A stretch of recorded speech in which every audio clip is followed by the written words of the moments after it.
Hello നമസ്കാരം. ഞാനിന്ന് ഒരു എള്ളുണ്ടയുടെ റെസിപ്പിയാണ് കേട്ടോ ഷെയർ ചെയ്യുന്നത്. ഞാൻ ഒരു ചാനലിൽ കണ്ടതാണ്, അപ്പോൾ എനിക്കിഷ്ടപ്പെട്ടു ആ റെസിപ്പി. പക്ഷേ ഞാനതിൽ നിന്ന് ചെറിയൊരു മോഡിഫിക്കേഷൻ വരുത്തിയിട്ടുണ്ട്. ഒട്ടും ഓയിലൊന്നും ഉപയോഗിക്കാണ്ടാണ് ഞാൻ ഉണ്ടാക്കുന്നത് കേട്ടോ.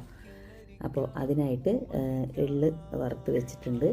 പിന്നെ തേങ്ങ ഞാൻ ഒരല്പം തേങ്ങ വറക്കാനായിട്ട് വെച്ചിട്ടുണ്ട്. അതുപോലെ തന്നെ കറിവേപ്പില.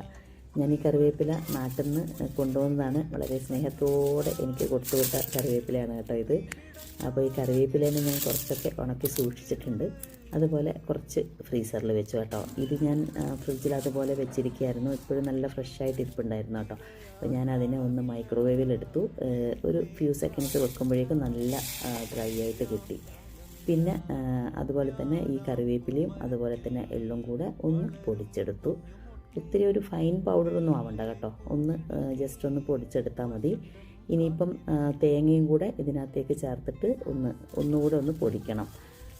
അപ്പോൾ ഈ തേങ്ങയും ഇതുപോലെ ഒന്ന് ജസ്റ്റ് ഒന്ന് അതിൻ്റെ അകത്തുള്ള ഒരു വെള്ളമൊക്കെ ഒന്ന് വറ്റി അങ്ങനെ മാത്രം ചെയ്താൽ മതി കേട്ടോ. പച്ചത്തേങ്ങ ഇടുമ്പോൾ പെട്ടെന്ന് നമ്മുടെ ഈ എള്ളുണ്ട കേടായി പോവും. അതുകൊണ്ടാണ് ഞാൻ അങ്ങനെ ഒന്ന് ചെയ്തത്. ഇനി നമുക്കിതിന് ആവശ്യമായിട്ടുള്ള മധുരം, കുറച്ച് ശർക്കര മാത്രമേ ഞാൻ ഉപയോഗിച്ചിട്ടുള്ളൂ.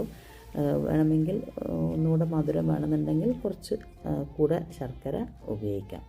ഇതൊക്കെ ഞാനൊരു പ്രത്യേകിച്ചൊരു കണക്കൊന്നും പറയാത്തത്, നമ്മുടെ ഇഷ്ടത്തിനനുസരിച്ച് ഇതിലൊക്കെ മാറ്റങ്ങൾ വരുത്താം.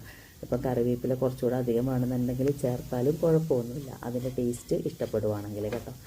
അപ്പോൾ അതൊക്കെ ഒന്ന് മിക്സ് ചെയ്തതിന് ശേഷം ഞാൻ അതിനകത്തേക്ക് കുറച്ച് നമ്മുടെ മുന്തിരിയില്ലേ, ഉണക്കമുന്തിരി, അതുകൂടെ ചേർത്തിട്ടുണ്ട്. ഒട്ടും നിർബന്ധമില്ല, നമുക്ക് ഇഷ്ടമുണ്ടെങ്കിൽ ചേർത്താൽ മതി.